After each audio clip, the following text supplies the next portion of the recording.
Hello guys, in today's video I'm gonna show you how to clear all searches on your account on Messenger on your account center, easy and quick. First click on this three lines, now click settings, and here you'll find it. You'll find it on account center.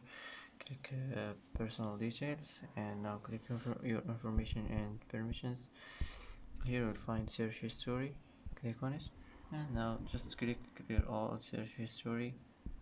And now here you can choose last hour or yesterday or all time, and click clear all searches, and that's it.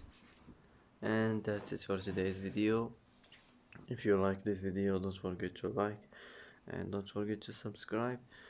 I hope this video is helpful for you, and thanks for watching until the end, and see you in the next video.